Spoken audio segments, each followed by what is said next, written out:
Vamos iniciar mais um programa Saúde para você. O meu convidado hoje é o psiquiatra Dr. Fabrício Batista. Nós vamos conversar sobre drogas. É só um minutinho que já a gente está de volta.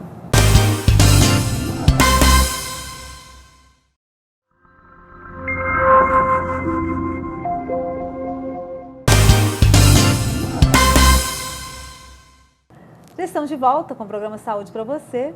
Agora sim eu vou conversar com o psiquiatra Dr. Fabrício sobre drogas. Seja bem-vindo, Fabrício, ao nosso programa. Muito obrigado pelo convite, mais uma vez. Doutor, fala pra gente primeiro, por que as pessoas se drogam? Essa é uma excelente pergunta e de resposta muito difícil, né? Por que as pessoas se drogam? Algumas pessoas sentem mais necessidade de se aventurar ou conhecer um outro lado, o desconhecido, e ela tem algumas lacunas, algumas aberturas para começar a usar as drogas, né? E aí, muitas vezes, elas podem começar com drogas, teoricamente, mais inofensivas, né? Ou que são vistas, assim, pela sociedade, e drogas que são socialmente aceitas, né? Muitas vezes, algumas pessoas começam a se drogar com o intuito de aceitação nos grupos, né? Então, adolescentes, né, precisam se sentir mais aceitos em algum determinado grupo, ele começa a usar para ser aceito e se afirmar, né, como sendo um daqueles, se sentir um dos componentes daquele grupo. Então, normalmente começa-se com tabaco, né? Então, o cigarro normalmente é mais a porta de entrada para todas as drogas. E aí o álcool normalmente em seguida, e aí pode ser que isso se avance, né, para maconha, para cocaína, podendo chegar em alguns casos o uso de crack, que é um subproduto da cocaína, né? Fabrício, e isso em qualquer idade, né? Isso, cada vez mais, isso vai depender muito da classe socioeconômica, mas é muito comum hoje eu trabalho num hospital psiquiátrico infantil, então é muito comum a gente receber criança com 10 anos, 9 anos, 8 anos, que já tem uma vasta história do uso de drogas, né? Normalmente é tabaco, álcool e maconha, são as mais comuns, mas algumas crianças já um pouco mais velhas já começam a usar crack, e isso devasta a vida não só dessa criança, como da família, né?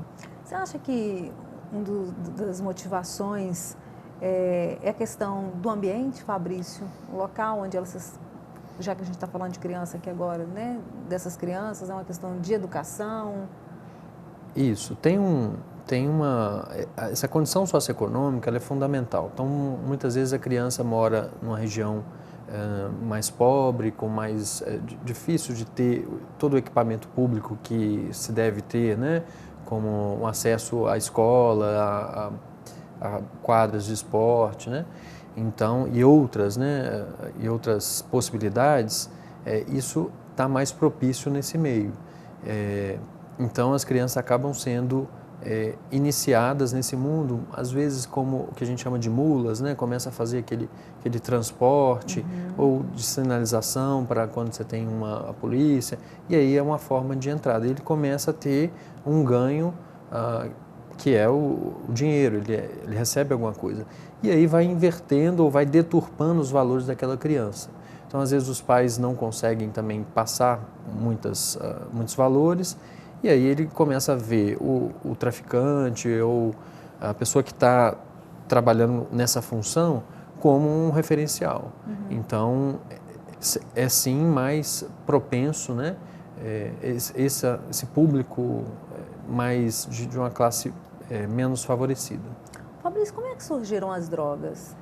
Então, o uso da droga remonta isso a 6 mil anos, mais ou menos, né?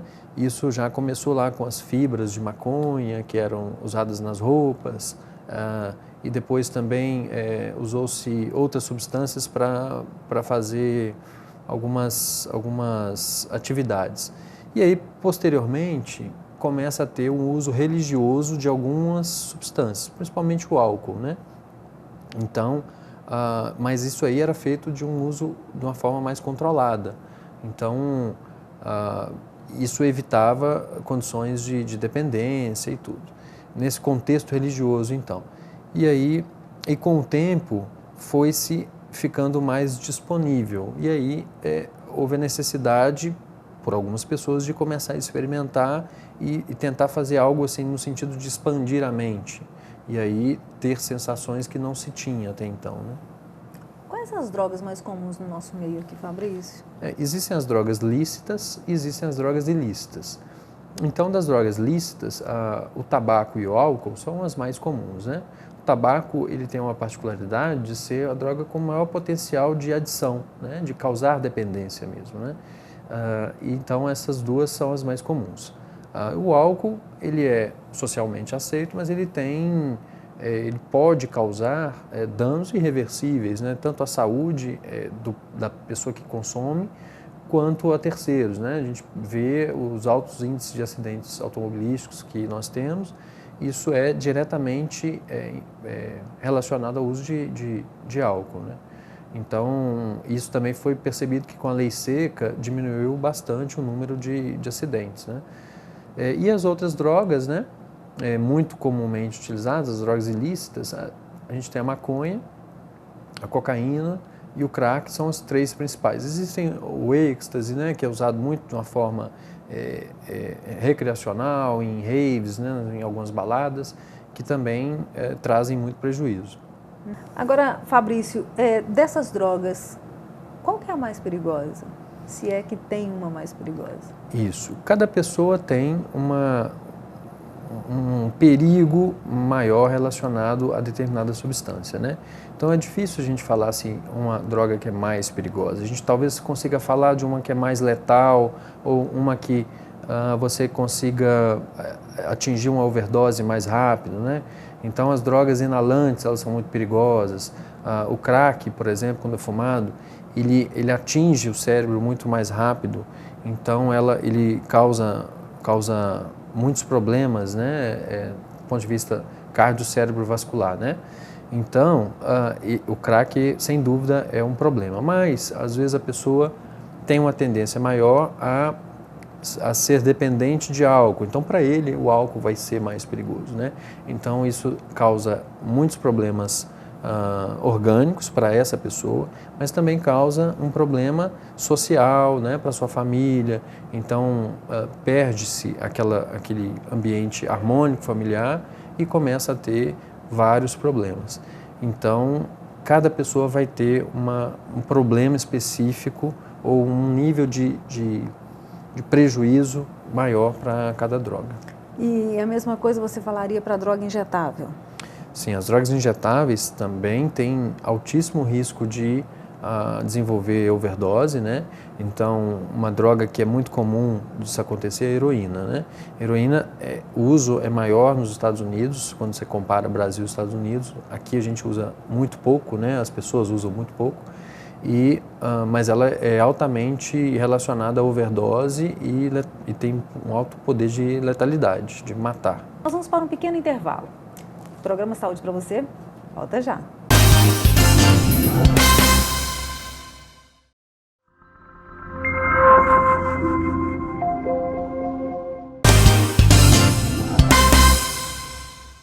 Já estamos de volta com o programa Saúde para você. Hoje conversando com o psiquiatra, Dr. Fabrício, sobre drogas. Agora, Fabrício, fala pra gente qual que é a relação das drogas com doenças, com outras doenças?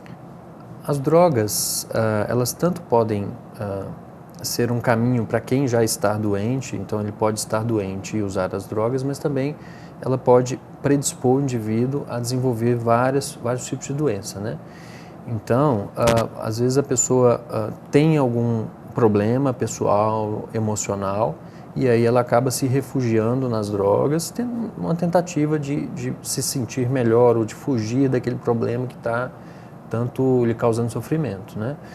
Em contrapartida, as pessoas que começam a usar drogas, seja o álcool, o tabaco, ao longo da vida, ou as outras drogas, né? Ao longo da vida ele pode desenvolver diversos problemas. Então, no caso do álcool, o indivíduo pode ter, desde assim, quedas, né, ter aqueles traumatismos cranianos, né, cai, bate a cabeça, ele começa a ficar desnutrido, e ele pode também ter os problemas mais graves, então cirrose hepática, né, que pode levar à morte, e também num quadro mais crônico, ele pode desenvolver alterações neuropsiquiátricas, né, então por deficiência de vitamina, principalmente a vitamina B1, ácido fólico, ele começa a ter problemas de ordem mental, então, e de ordem carencial também dessas vitaminas.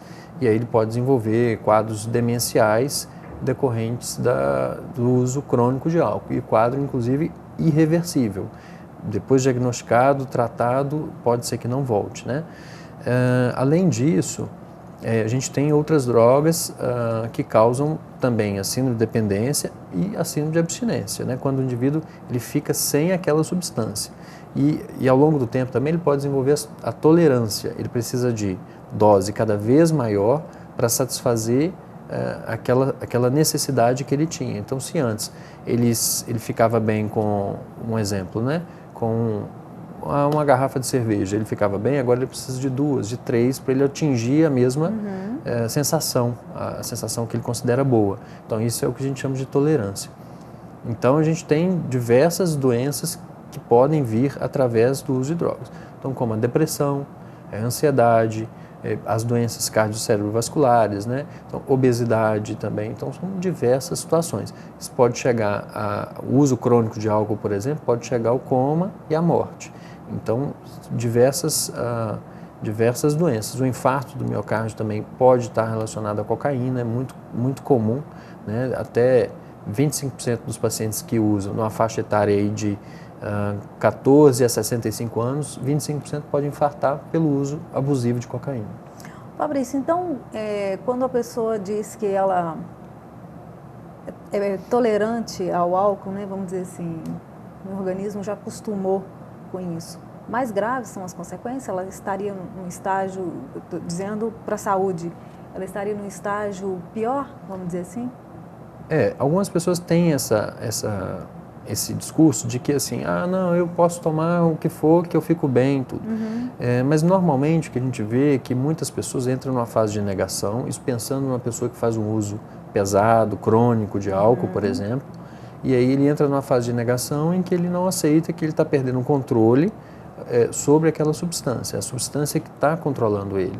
Então é muito comum isso, principalmente quando a gente atende os pacientes que é preciso interná-los. Então o paciente não tem crítica sobre aquela condição de dependência e ele o que está gerindo a vida dele é a substância e não ele próprio. Então ele nessa altura ele já tem muitas perdas, né? Perdas no campo pessoal, no campo acadêmico, profissional. Normalmente esses pacientes mais idosos já estão aposentados, então estão fazendo uso de muita substância, muito álcool no caso. Eles perdem a autonomia e muitas vezes a gente precisa internar para tratar esse quadro de dependência química. Fabrício, e as drogas e a gravidez? Excelente pergunta, e é um assunto que é muito discutido hoje, né? As drogas são contraindicadas na gravidez de todas as formas, né? Então, mesmo o álcool em pequena quantidade, o tabaco, não faz diferença. Tem que se precaver e não pode se estimular esse uso. Existem diversas consequências para o feto, né, no uso. Um exemplo clássico que pode acontecer é a síndrome alcoólica fetal. Então, é a criança que, durante a gestação, a mãe fez uso de álcool, normalmente é um uso contínuo, e isso já vai gerar diversas consequências para essa criança, inclusive pode gerar retardo mental, né, o que a gente chama hoje em dia de déficit intelectual. E as outras drogas também vão nesse mesmo caminho, né? São todas contraindicadas, cocaína, crack, isso tem repercussões muito sérias nas crianças, né? Fabrício, existem pessoas predispostas ao vício? Existem pessoas que são mais predispostas, normalmente eles têm um histórico familiar importante, então quando você vai investigar, né, na entrevista clínica, na anamnese, você vê que sempre tem um familiar que tem uma dependência de alguma substância. E, além disso, as questões emocionais, né? Por que que a pessoa busca isso? Por que que ele está buscando alguma coisa diferente, algum prazer? Será que aquilo não é um escape? Por que que ele está procurando? Isso é importante a gente investigar. E, por outro lado, tem pessoas que já não têm essa tendência, pessoas que usam diversos tipos de substâncias e não têm qualquer problema com ela, mas é a minoria. Fabrício, é possível prevenir o uso ou vício de drogas? Com certeza. Assim, hoje em dia está se mudando isso, né? Está tendo uma mudança na nova política aí, antidrogas e então está se construindo uma política antidrogas para realmente tentar se efetivar no Brasil, né? A gente precisa aguardar para ver se isso vai surtir o efeito desejado. Mas o acesso, facilitar o acesso à escola, né? Então a educação é muito importante, né? Conscientização, trazer informação para os familiares, para a escola, né? As campanhas, né? Tem que ir à escola, essas campanhas adentrando a escola, acho que é muito interessante, sobretudo para as crianças e os adolescentes que estão predispostos a usar maconha, por exemplo, que é uma causa de doenças graves e muitas vezes necessita de internação, então, e causas de doenças irreversíveis, né? Então é muito importante se prevenir. Agradeço a participação, Fabrício, no nosso programa hoje. Eu que agradeço, foi um prazer. Até o próximo programa. Saúde para você!